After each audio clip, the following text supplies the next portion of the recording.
Akil, tengok Uncle Ali ni. Panggil dia Papa. Baru Aunty bagi Akil makan ayam goreng ni. Ini kan Uncle Ali, kawan nenek. Lawak lah. Tu orang macam ni sesuai ke nak jadi Papa Akil? Tengok, otak. Akil, degil Kau degil tak payah makan. Nanti tak bagi. Kak Izzah, asal tak bagi anak aku makan? Rina, kau balik pun. Aku sebenarnya nak tolong kau. Aku tengok Ali ni kan sesuai betul dengan kau. Yelah, korang kenal kan dah lama. Lagipun kau kat sini kan menumpang. Jadi, apa salahnya kalau kau kahwin dengan dia?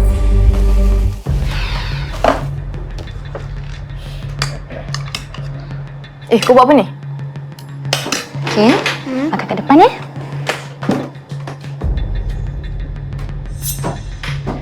Kalau anak aku tak dapat makan, korang semua tak payah makan lah!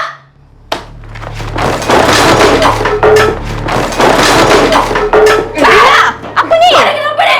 Kau gila! Ini semua rezeki tau! Cepat letak.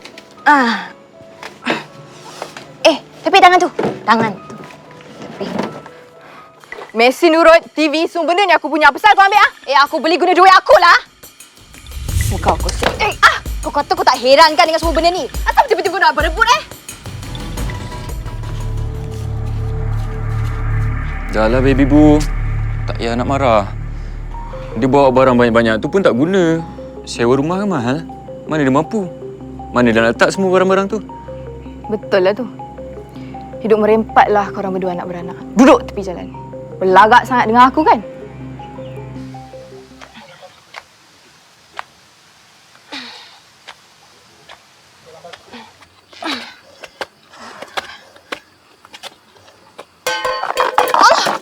Allah!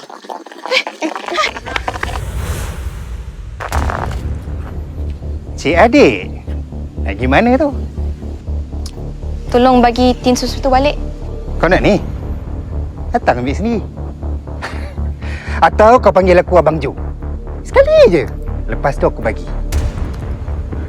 Lagi?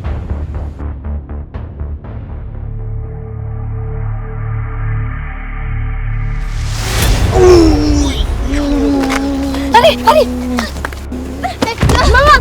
Mama. Kurang ajar, kau pergi kejar dia, Weh, Betina! Berani kau, Ha? Ni aku tunjuk dekat kau apa jadi kalau kau berani lawan aku. Lepas!